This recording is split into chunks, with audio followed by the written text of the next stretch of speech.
Cette émission vous est présentée par Tourisme Bas-Saint-Laurent, qui vous invite à découvrir les nombreux trésors de cette magnifique région de l'Est du Québec, là où le fleuve et les îles font partie du quotidien. Et par Aviation MH de Rivière-du-Loup et son propriétaire, Martin Yvon. Profitez des services de taxi aérien et d'introduction à la voltige. Survolez la région, seul ou entre amis. 88 894 7492. Les îles du Saint-Laurent. Nous les voyons chaque jour, mais les connaissons-nous vraiment? La majorité semble calme et abandonnée, alors qu'en fait, elles regorgent de vie, ont gardé leur caractère sauvage et sont des havres pour des milliers d'oiseaux. Dans les minutes qui vont suivre, je vous invite à découvrir avec moi ces îles au trésor.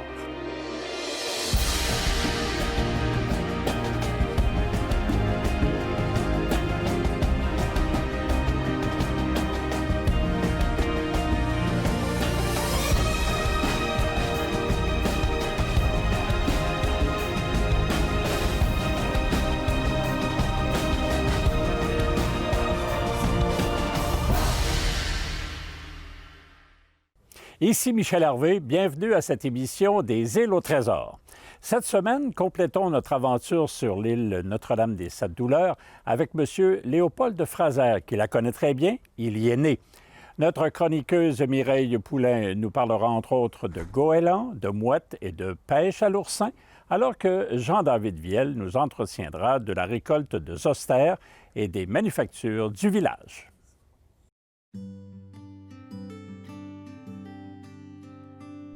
Plusieurs des coins préférés de Léopold Fraser font référence à son enfance, comme celui-ci, situé à la pointe ouest de l'île. Nous, ici, c'est la pointe ouest, mais on parle là, communément de bout d'en haut. C'est au bout d'en haut. C'est un coin qui était assez renommé pour la chasse au canard. On allait à marée basse, à marée comme on voit actuellement, là, le matin tôt. On allait se cacher dans les roches, à l'abri des roches. Puis lorsque le canard passait, on pouvait, là, avec un fusil 12 de calibre 12, on pouvait le chasser là, pour le récupérer sur les roches. Puis c'est un bon point d'observation aussi des mammifères marins. Toute la pointe ouest ici, il y a beaucoup de profondeur d'eau. Puis les baleines, les belugas viennent proche de la rive. Alors, il y a beaucoup de gens qui viennent à la pointe ouest pour observer les mammifères marins. Il y a le phare aussi, qui est un endroit là, vraiment là, privilégié par les touristes où on opère un gîte. Alors, le phare qui est le plus vieux phare du Saint-Laurent, en fait, là, qui a été construit de 1806 à 1809. Alors moi, quand j'étais jeune, on n'appelait pas ça le phare, on appelait ça la tour.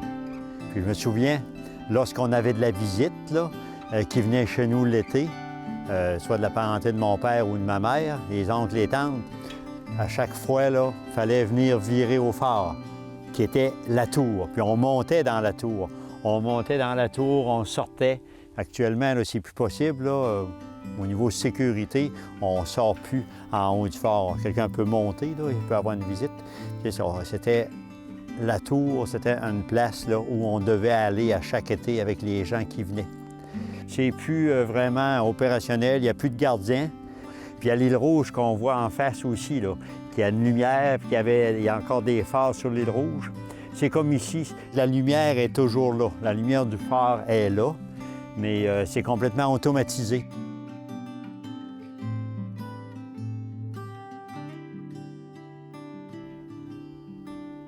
M. Fraser est nostalgique de l'activité qui régnait dans son enfance au quai d'en haut. Il aimerait qu'il soit rénové afin qu'il retrouve son lustre et l'achalandage d'antan. On a un projet de rénovation pour ce quai-là. Il a été cédé à la municipalité là, par le gouvernement fédéral, par Transport Canada. Puis ça serait un accès public intéressant là, vers le fleuve avec un aménagement probablement là, pour les visiteurs. Ce quai-là, il y avait quand même beaucoup d'activités. Puis lorsque j'étais adolescent, lorsque j'étais jeune, Alors, on sortait le bois de pulpe, là, le bois qui était bûché sur l'île. On allait à ce quai-là, puis il y a des barges, là, des goélettes qui venaient le charger.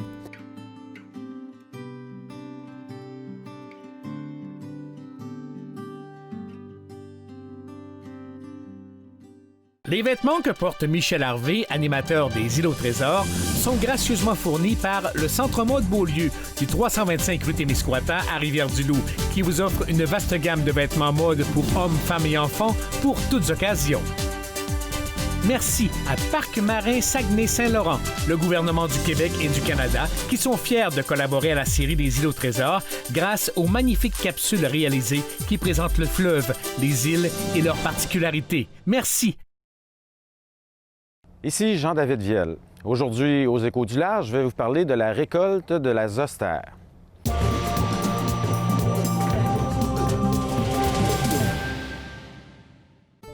Le terme de zostère est peut-être un mot qui est étrange à vos oreilles, effectivement.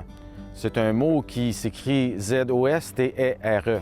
Avis aux amateurs de Scrabble, voilà une bonne occasion de pouvoir placer votre Z. La zostère est une plante marine qui pousse sur les battures du Saint-Laurent entre Cacouna et Trois-Pistoles. Savez-vous quelle est la différence entre une plante marine et une algue? Il y a une différence très importante. Une algue n'a pas de racines. Une algue peut être soit flottante ou sinon elle va être fixée au substrat, sur la roche, dans le fond, par un endroit ou une sécrétion qu'on appelle un crampon. Tandis que les plantes marines, elles, vont avoir des racines où elles vont tirer leur substance au niveau du substrat. La zostère est une de ces plantes marines qui a fait la fortune d'industriels de l'île Verte. En 1811, Louis Bertrand arrive de Québec et s'établit au village de l'île Verte. Il tient un magasin général et se lance dans le commerce du bois. Quelques années plus tard, il prend possession de la seigneurie des frères Côté qui, eux, avaient bâti une grande partie de leur industrie sur l'agriculture régionale. Louis Bertrand continuera dans cette veine, mais c'est surtout son fils, Charles, qui, en 1859, a, pour ainsi dire, une idée de génie. Il s'aperçoit que cette plante, la zostère, peut servir de rembourrage pour les matelas. À l'époque, les gens vont dormir sur des paillasses formées de foin et ce n'est pas très confortable.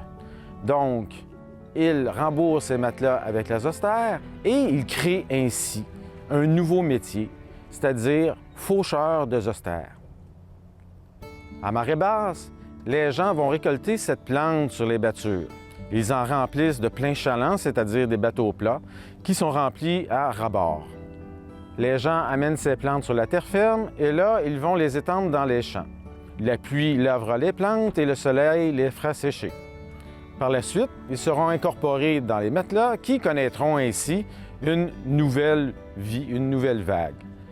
Louis Bertrand ne s'arrêtera pas là. Il se rend bien vite compte que cette plante peut être utile dans tout effet de rembourrage. Il en met dans des coussins, il en met dans des selles à chevaux, il en met dans les oreillers. Et aux États-Unis, un certain Henry Ford entendit parler de cette plante et se montra fort intéressé. Il en passa de grandes commandes et il s'en servit pour garnir les sièges et les coussins de ses voitures. Henry Ford, on s'en rappelle, est l'inventeur de la manufacture en chaîne des voitures, dont le fameux modèle Ford T. Cette industrie connut une grande expansion jusque dans les années 1930. À ce moment, un parasite attaqua les plantes et amena presque à leur disparition. Si bien qu'aujourd'hui, il en reste très peu sur les battures de l'estuaire.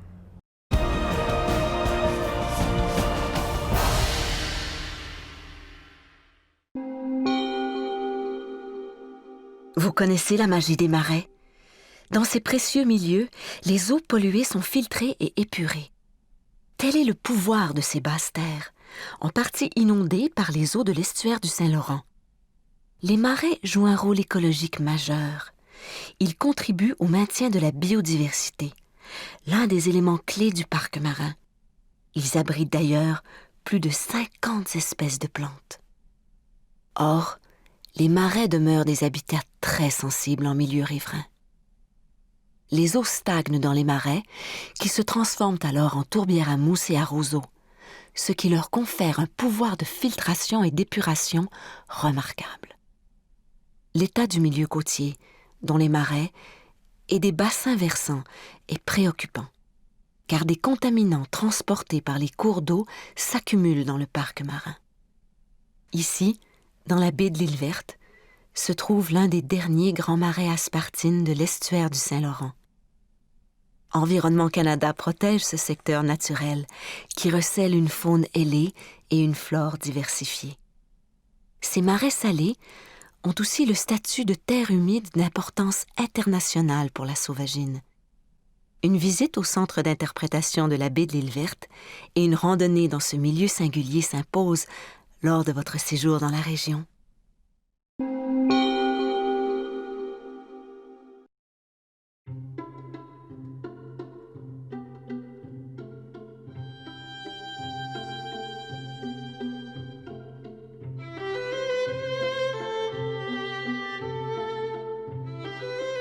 On peut s'adonner à plusieurs activités sur l'île Notre-Dame des Sept-Douleurs.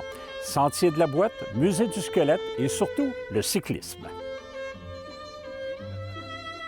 On n'est pas vraiment là, organisé pour recevoir une quantité très importante de véhicules automobiles.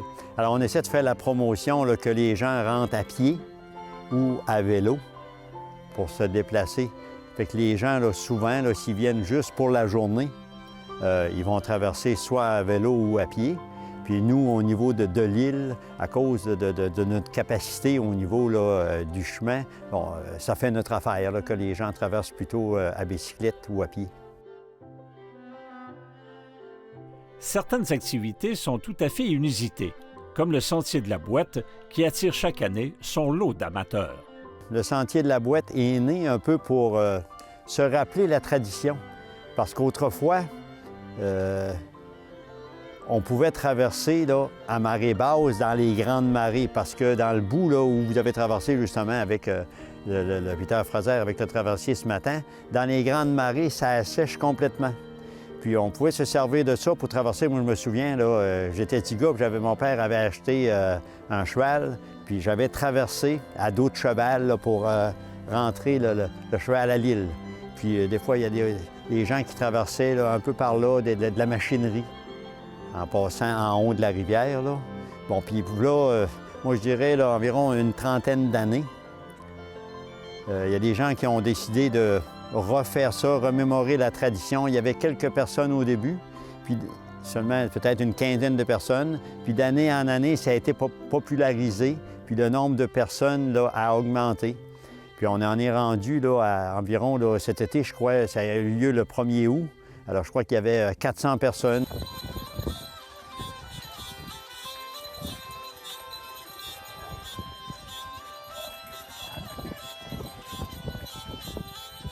Des choses intéressantes, il y a le musée du squelette. Le musée du squelette, c'est un centre d'interprétation là, des squelettes, en particulier des squelettes là, de la faune marine.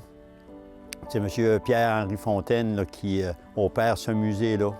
M. Fontaine, lorsqu'il entend parler qu'il y a un mammifère qui s'est échoué à quelque part, il part, puis il va sur place, puis il le dépèse sur place. Là, quand il est dépecé, là, il ramène là, normalement l'ossature là, chez lui, puis il laisse ça se putrifier, là, pourrir, là, puis il le récupère. Si on descend un peu, on rencontre le centre d'interprétation. Alors, c'est une ancienne école. Alors, c'est une ancienne école qu'on appelait l'école d'en bas, qui a été nommée l'école Michaud parce qu'il y avait quand même beaucoup de Michaud dans ce coin-là. Alors, c'est un centre d'interprétation de l'histoire de l'île au niveau de la pêche à fascine qui se faisait dans le temps, puis en particulier pour ça, puis de l'histoire aussi là, en général. Par après, on a la grande plage. La grande plage qui est située au nord-est de l'île, qui est du beau sable, mais c'est dommage parce que l'eau est froide, mais c'est un endroit quand même intéressant où on a du sable là, qui avance dans l'eau. Après, il y a le bout d'en bas, la pointe est, le bout d'en bas, quand même aussi là, particulier. Alors c'est contrastant avec le bout d'en haut. Le bout d'en haut, c'est planche, tandis que le bout d'en bas, c'est beaucoup plus rocailleux.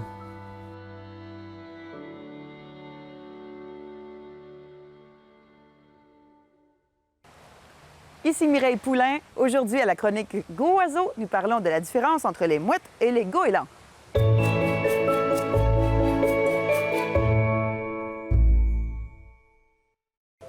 Vous avez sûrement déjà entendu dire que les goélands se trouvent sur le bord de la mer et les mouettes se retrouvent en ville. C'est complètement faux. Cassez-vous pas la tête, si vous croisez un goéland ou une mouette, c'est fort probablement un goéland. La majorité des mouettes ont la tête toute noire en été, à l'exception d'une, la mouette tridactyle. Mais pour la voir, il faut se rendre à la colonie qui se trouve sur l'île du Pô, en face de Rivière-du-Loup, entre autres, ou s'en aller en mer. Les mouettes qui ont la tête noire, en hiver, ne conservent qu'un point noir sur la joue. Par exemple, on a en migration quelques individus de mouettes de Bonaparte qui vont s'arrêter dans la région. Les goélands que vous allez rencontrer pendant l'été, on a le goéland marin, le goéland argenté et le goéland à bec cerclé. Le goéland marin, c'est le plus gros des goélands du monde, en fait. C'est celui qui a le dos foncé, presque noir. Le goéland argenté est un peu plus petit, le dos gris, et vous allez le rencontrer, oui, principalement sur le bord de la mer, sur le bord du fleuve, mais un peu partout au Québec. Et le goéland à bec cerclé, c'est celui que vous associez souvent au McDonald's, si vous voulez. On peut les trouver souvent dans des stationnements de centres d'achat ou de restaurants. Les goélands sont assez voraces. Ils peuvent manger les petits des autres espèces d'oiseaux, comme les petits canetons, par exemple. Les goélands apprécient aussi ce que leur apporte la mer, par exemple des oursins. Ils vont prendre l'oursin, l'amener dans les airs et le laisser tomber sur la roche pour le faire éclater et manger l'intérieur de l'oursin. Il n'y a pas que les goélands qui apprécient la chair de l'oursin. On a aussi des pêcheurs d'oursins dans le coin de l'île Verte et de Trois-Pistoles. Alors, la prochaine fois que vous allez voir une mouette, dites-vous que c'est fort probablement un goéland.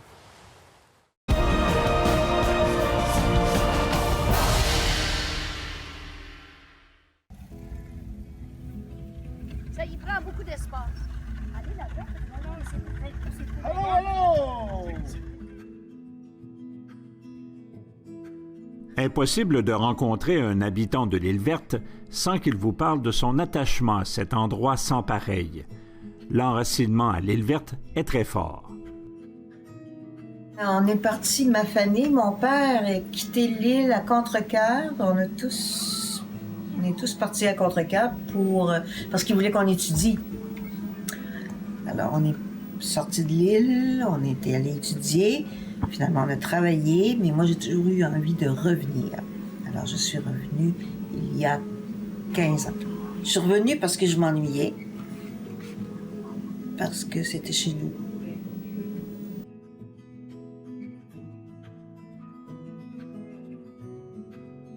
On est en dehors du continent, on est déconnecté. Puis hier, quand je marchais à la pleine lune pour aller chez Léonce, Tremblay, puis il était 8 h, 9 h du soir, puis il y a une paix, il y a un sentiment de sécurité qu'on ne trouve pas ailleurs parce qu'on est protégé. Il n'y a pas d'invasion possible.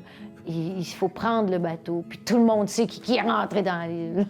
Fait que ça, c'est fantastique. Alors, l'île, c'est pour ça que peut-être que j'aime tant cette île puis que j'y suis revenue après l'avoir quittée en 2004 parce que Gilles était trop malade. J'ai dû vendre ma maison, la grange, les 7 bâtiments de ferme. Mais l'île m'a happée. Puis finalement, je suis revenue puis j'ai racheté une terre il y a 2 ans.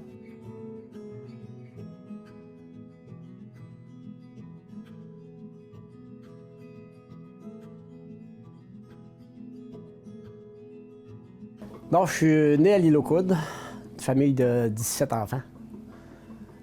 Puis après ça, j'ai navigué, j'ai parti pour aller naviguer, j'avais 16 ans. J'ai navigué sur le Saint-Laurent, j'ai fait tous les ports de mer. C'est en naviguant avec le frère de son épouse que Léonce Tremblay lui a été présenté. Le marin a fait mentir le proverbe qui dit « Qui prend mari, prend pays ». C'est plutôt lui qui a choisi l'île verte, là où son épouse Claudette Fraser est née. Notre première idée, c'était qu'on prenait notre retraite. Moi, j'ai pris ma retraite à 52 ans, là. Puis on allait à l'île aux Coudes. J'avais un terrain à l'île aux Coudes, puis je voulais loger à l'île aux Coudes. Sur l'entrefaite, mon épouse a eu la maison ici avec sa sœur. Puis finalement, avec son père, en accord avec son père, on a choisi la maison ici. Ça fait que là, j'ai refait la maison à neuf, comme tu vois. C'est ce que tu vois là. À Notre-Dame des Sept Douleurs, Léonce Tremblay et son épouse apprécient la vie, la vraie, et profitent de chaque moment. Je me couche de bonne heure le soir, mais 5 heures le matin, je suis levé. Fait que la première chose que je regarde, c'est dehors, en avant. Puis aussitôt que je vois un chevreuil ou quelque chose, j'avertis Claudette à descendre, puis là. Elle s'en vient voir le chevreuil. Un renard seulement, même un renard, c'est beau. D'abord, j'aime les animaux, fait que moi, je fais pas de chasse. J'aime les voir passer, puis j'aime les voir rôder alentour de la maison. Ça me fait plaisir quand ils rôdent. Ils mangent les lilas, ça me dérange pas. Ils vont dans le jardin, ça ne me dérange pas, tu sais. C'est pas grave. Ils ont le droit à manger les autres aussi, ça fait qu'ils mangent. C'est pas plus grave que ça. La vie est belle.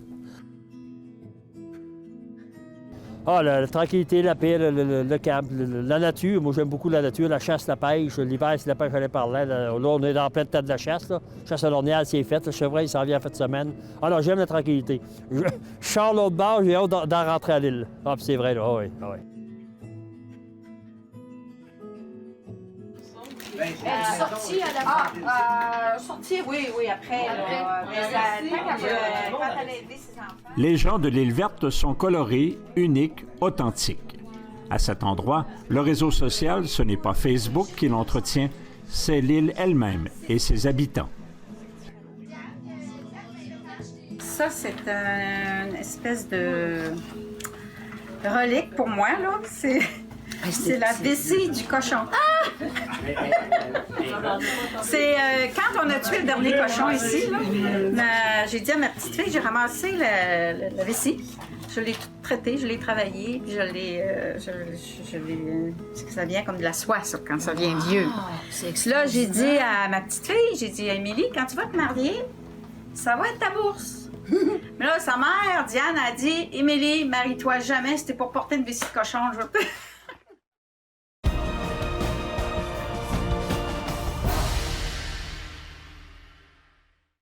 Au niveau de la faune, bon, lorsque j'étais enfant, on voyait de temps en temps un chevreuil traverser sur l'île, des fois 2 durant l'été, un ornial aussi. Mais depuis quelques années, le fait qu'il n'y a plus d'agriculture, que la végétation a repris le dessus, il y a du chevreuil qui s'est ravagé sur l'île. Il passe l'hiver ici, puis le cheptel augmente d'année en année. Puis c'est vrai un peu aussi pour les orgnaux, un peu moins, mais quand même, là, il y a des orgnaux qui passent l'hiver à l'île. Des lièvres. Il y a de la perdrix. La perdrix, il n'y en avait pas, là 25-30 ans, mais on a amené quelques perdrix. Puis on n'a pas le droit de chasse de perdrix sur l'île, puis ça augmente. D'année en année, là, on pense que ça augmente, là, les perdrix. Il y a du renard aussi. Il y a du coyote qui traverse l'hiver, si on aime moins un peu le coyote. Là. Sur l'île, il y a une flore très, très variée. Il y a beaucoup d'espèces de champignons aussi. Une espèce qui est recherchée, là, puis il y en a eu cet été, là, ça débordait. Des chanterelles. La chanterelle est très, très là, populaire, puis est cueillie là, sur l'île en abondance. C'est de la pommette d'églantier. Un délice. Plein de vitamines. Tellement bon. Ça ils ont gelé, là. Bon, ça. Ils ont gelé, là. Paul? D'accord. Hein, Paul? Tu connais ça? Ben oui. Pas vraiment. Faut que tu soignes tes malades avec ça. Un délice. La pommette d'églantier. Moi, j'ai toujours été là, assez optimiste, assez positif par rapport à l'avenir de l'île. Certaines personnes ont eu peur ou ont peur encore d'une trop grande affluence, d'un trop grand développement sur l'île. Moi, ça m'effraie pas, ça me fait pas peur du tout. Je me dis que l'île va continuer à avancer, à progresser. Il va y avoir des nouvelles constructions, des gens qui vont partir, d'autres qui vont arriver. Puis il y a quand même une relève, là, si on regarde au niveau des enfants. Il y en a beaucoup qui sont intéressés, qui viennent à l'île régulièrement. Puis je pense qu'ils vont prendre la relève. Puis l'île va continuer à progresser comme ça s'est fait au cours des dernières années.